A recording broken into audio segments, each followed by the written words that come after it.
আসসালামু আলাইকুম।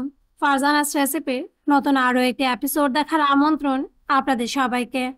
আমি আজকে আপনাদের করে দেখাবো আম ছাড়াই আমের স্বাদের অসাধারণ মজার মোরব্বা রেসিপি, তাও আবার মাত্র 10 মিনিটেই 3টি উপকরণে তৈরি।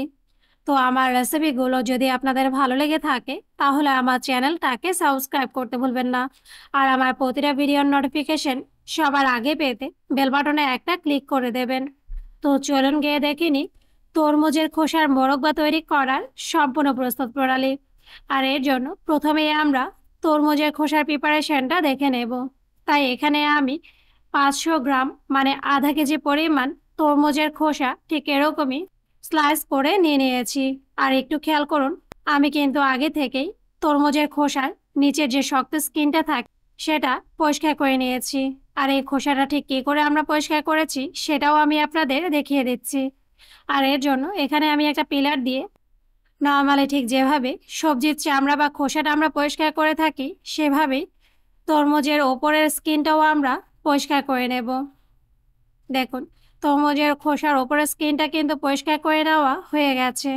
আর এ পর্যায়ে ছিলে নেওয়া এই তরমুজের খোসাটা আমরা ঠিক এভাবেই কুচে নেব বা ফুটো করে নেব, যেন মোরব্বাগুলো তৈরি করার সময় স্কিনের ভেতরে শিরাটা খুব ভালোভাবেই ঢুকতে পারে। দেখুন, একটা খোসা কিন্তু খুব ভালোভাবে কাঁটা চামচ দিয়ে কুচে নেওয়া হয়ে গেছে। আর এ পর্যায়ে এই তরমুজের টুকরোটা আমরা এরকম বড় টুকরো করে কেটে নেব। এরপর টুকরো করে নেওয়া এই তরমুজের খোসাগুলো আমরা ঠান্ডা পানিতে রেখে দেব। আর পানিতে রাখলেই দেখবেন কাঁটা চামচ দিয়ে কুচে নেওয়ার কারণে তরমুজের খোসাটা কত ভালোভাবে ফুটো হয়ে গেছে। আর এ পর্যায়ে সেমভাবে বাকি সবগুলো তরমুজের খোসাও আমরা কাঁটা চামচ দিয়ে কুচে নেব। দেখুন, সবগুলো তরমুজের খোসাই কিন্তু কাঁটা চামচ দিয়ে কুচে টুকরো করে নেওয়া হয়ে গেছে। আর এ পর্যায়ে এই তরমুজের খোসাগুলো আমরা ঠান্ডা পানিতে রেখে দেব 30 মিনিটের জন্য। সেই সাথে মোরব্বার জন্য শিরার প্রিপারেশনে চলে যাব। আর এর জন্য আগে থেকেই আমি চুলার মিডিয়াম হিটে একটা প্যান বসিয়ে দিয়েছি। এখন এই প্যানের মধ্যে আমি দিয়ে দেব মেজারমেন্ট কাপের 2 কাপ পরিমাণ নর্মাল পানি, 2/3 কাপ চিনি, 1 চিমটি লবণ স্বাদের ব্যালেন্সের জন্য, 1 ইঞ্চির 1 স্টিক দারচিনি, 2টা সবুজ এলাচ। এখন এই সবগুলো উপকরণ আবার একটা স্প্যাচুলা দিয়ে অনবরত নেড়ে চেড়ে শিরার মধ্যে একটা বলক তুলে নেব। সেই সাথে চিনির দানাটাও ভালোভাবে গলিয়ে নেব। দেখুন, কিছুটা সময় জাল করে নেওয়ার পর শিরার মধ্যে কিন্তু বলক চলে এসেছে এবং চিনির দানাটাও পুরোপুরিভাবে গলে গেছে। এ পর্যায়ে সেই তরমুজের খোসার এক্সট্রা পানিটা ঝরিয়ে নিয়ে তরমুজের খোসাগুলো আমরা একটি স্ট্রেনারের ওপর নিয়ে নিয়েছিলাম।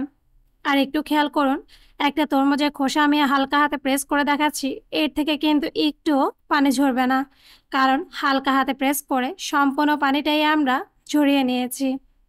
এখন পানি ঝরানো এই তরমুজের খোসাগুলো আমরা শিরার মধ্যে দিয়ে দেব। আর একটু খেয়াল করুন, আমি কিন্তু তরমুজের খোসার চারপাশ ঠিক এভাবেই একটু কোনা কেটে নিয়েছি, যেন এগুলো দেখতে আমের মতো একটা শেপ চলে আসে। এরপর তরমুজের খোসা আর শিরাটাকে আবারও ভালোভাবে নেড়ে চেড়ে তরমুজের খোসাগুলো শিরার মধ্যে ডুবিয়ে দেব এবং প্যানে ঢাকনা দিয়ে দেব চুলার লো মিডিয়াম হিটে 5 থেকে 7 মিনিটের জন্য। দেখুন, 7 মিনিট পর মোরব্বার একটা পাশে কিন্তু চিনির শিরাটা খুব ভালোভাবেই ঢুকে গেছে। এখন একটা স্প্যাচুলা দিয়ে হালকা হাতে সবগুলো তরমুজের খোসার টুকরোই আমি উল্টে দেব, যেন এ পাশটাও খুব ভালোভাবে শিরার মধ্যে সেদ্ধ হয়ে যায় এবং শিরাটা তরমুজের খোসার ভেতরে খুব ভালোভাবেই ঢুকে যায়। দেখুন, আবারও 7 মিনিট চুলা লো মিডিয়াম হিটে জাল করে নেওয়ার পর মোরব্বাগুলো কিন্তু এখন প্রায় তৈরি। আর একটু খেয়াল করুন, মোরব্বার মধ্যে থাকা শিরাটাও কিন্তু অনেকটাই শুকিয়ে গেছে, মানে তরমুজের খোসার মধ্যে ঢুকে গেছে। আর এ পর্যায়ে মোরব্বাগুলো যে হয়ে গেছে সেটা বোঝার জন্য শিরার ঘনত্বটা আমি আপনাদের দেখিয়ে দিচ্ছি। দেখুন, একটা স্প্যাচুলাতে কিছুটা শিরা নিয়ে হাতের আঙুলের মাথায় নিয়ে হালকা হাতে টিপে ধরলেই দেখবেন এরকমই একটা তার তৈরি হয়ে যাবে। আর তখনই বুঝতে হবে মোরব্বাগুলো কিন্তু পারফেক্টলি তৈরি হয়ে গেছে। কোনোভাবেই কিন্তু শিরার মধ্যে 2টা বা 3টা তার তোলা যাবে না। অবশ্যই যখনই দেখবেন শিরার ঘনত্বটা ঠিক এরকমই একতারের হয়ে গেছে, তখনই বুঝতে হবে মোরব্বার থিকনেসটা এখন একেবারে পারফেক্ট আছে। এখন চুলাটা বন্ধ করে দেব এবং প্যানে আবারও ঢাকনা দিয়ে মোরব্বাগুলো একটা সাইডে রেখে দেব 1 ঘন্টার জন্য। 1 ঘন্টা পর দেখুন মাশাআল্লাহ করে তৈরি হয়ে গেছে কোনো রকম ঝামেলা ছাড়াই কম খরচে দারুণ মজার আমের স্বাদের তরমুজের খোসার মোরব্বা। আর আমি অনুরোধ করব একবারের জন্য হলেও তরমুজের সিজনে মোরব্বাটা বাসায় ট্রাই করে দেখবেন আর আমাকে কমেন্টস করে জানাবেন আপনাদের কাছে তরমুজের খোসার এই মোরব্বার স্বাদটা কেমন লেগেছে।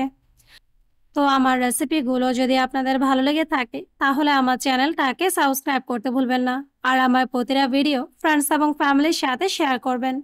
আজ এ পর্যন্তই, আগামীকাল আবার দেখা হবে আরও একটি নতুন ভিডিওর সাথে। সেই পর্যন্ত সবাই ভালো থাকবেন। আল্লাহ হাফেজ।